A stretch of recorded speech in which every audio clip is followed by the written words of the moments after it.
જમીનમાંથી પસાર થતી વીજ લાઇન અને વીજ પોલ મુદ્દે ખેડૂતોનો વિરોધ વધુ ઉગ્ર બન્યો છે। કિસાન કોંગ્રેસ અને ખેડૂત સંઘર્ષ સમિતિના બેનર હેઠળ જિલ્લાના અલગ અલગ ગામોના મોટી સંખ્યામાં ખેડૂતો રાજકોટ કલેક્ટર કચેરીએ પહોંચ્યા હતા। જમીનના યોગ્ય વળતર અને વીજ લાઇન પ્રશ્ને ખેડૂતો દ્વારા પોતાની માંગણીઓ અંગે કલેક્ટરને આવેદનપત્ર આપ્યું હતું।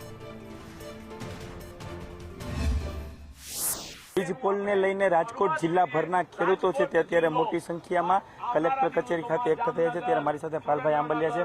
પાલભાઈ, શું મુદ્દો છે? જે 4/7/2026ના રોજ રાજ્ય સરકારનો જે પરિપત્ર છે, આ પરિપત્ર ખેડૂત વિરોધી છે સંપૂર્ણ। કારણ કે જે 3 કમિટીમાંથી 3 વેલ્યુઅર નિમવાના છે, એમાંથી ઓછી કિંમતવાળા જે ડ્રોના માધ્યમથી 2 કવર કાઢવાના છે, એટલે ઓટોમેટિકલી ખેડૂત બહાર નીકળી જશે। એવી જ રીતે કલેક્ટર અને ખેડૂત નીકળશે તો પણ ખેડૂત બહાર નીકળી જશે। એટલે એક આ બીજું, અમે જે ખેડૂતોને જોખમની પોલિસીની વાત કરતા હતા, આ પોલિસી બાબતે કોઈ કરતા કોઈ એમાં ચર્ચા થઈ નથી, બરાબર છે। એનાથી અમારી જે ઘટતી કિંમત છે, આ ઘટતી કિંમત માટે પણ અમારી આમાં કોઈ કરતા કોઈ વ્યવસ્થા નથી।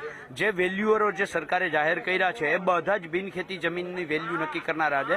ખેતીલાયક જમીનની કોઈ કરતા કોઈ એમાં ક્યાંય છે નહીં।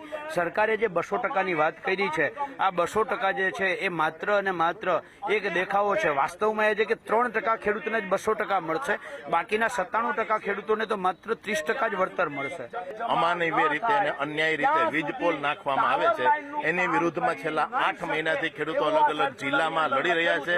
એના ભાગરૂપે રાજકોટ જિલ્લાના જે તાલુકાઓની અંદર, જે ગામોની અંદર આ વીજ પોલ માટેની નોટિસો આપી છે, વેલ્યુઅર નીમવા માટેની, તે પરિપત્રનો બહિષ્કાર, વેલ્યુઅર નક્કી કરવા માટેની નવી કમિટી નક્કી કરવા માટેનું આજે ખેડૂતો જિલ્લા લેવલે કલેક્ટરને આવેદનપત્ર દેવા માટે મળ્યા છીએ। 4/7/2026નો જે પરિપત્ર છે એ અમને માન્ય નથી, એના માટેનું અમે આવેદનપત્ર કલેક્ટરશ્રીને આપવા આવ્યા છીએ। અને જો 4 ગણો ભાવ આ સરકાર નહીં આપે તો ગાંધી ચિંધ્યા માર્ગે દરેક જિલ્લાની અંદર કલેક્ટરશ્રીને આવેદનપત્ર આપવાના છે। એમાં રાજકોટ જિલ્લાના કલેક્ટરને આજે પડધરી તાલુકાના ખેડૂતો આવેદનપત્ર આપવા આવ્યા છે।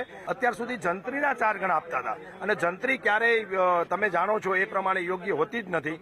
તો ખેડૂતોને બજાર કિંમતના 2 ગણા મળ્યા છે, આવતા દિવસોમાં 4 ગણા મળશે એવો અમને સંપૂર્ણ વિશ્વાસ છે। ચોક્કસ ખેડૂત અને ખેડૂત આગેવાનો છે તેઓ કહી રહ્યા છે કે 4 ગણું વળતર છે તે આપવામાં આવે। આ પ્રકારની અલગ અલગ માંગણીને લઈને ખેડૂતો છે તે અત્યારે મોટી સંખ્યામાં કલેક્ટર કચેરી ખાતે એકઠા થયા છે, અને આવનારા દિવસોમાં ગામે ગામ શિબિર કરવામાં આવશે અને ખેડૂતોને જાગૃત કરવામાં આવશે, તે પ્રકારની વાત છે તે કરવામાં આવી છે। કેમેરામેન વિપુલ બોરીચા સાથે દિવ્યેશ જોશી, સંદેશ ન્યૂઝ, રાજકોટ।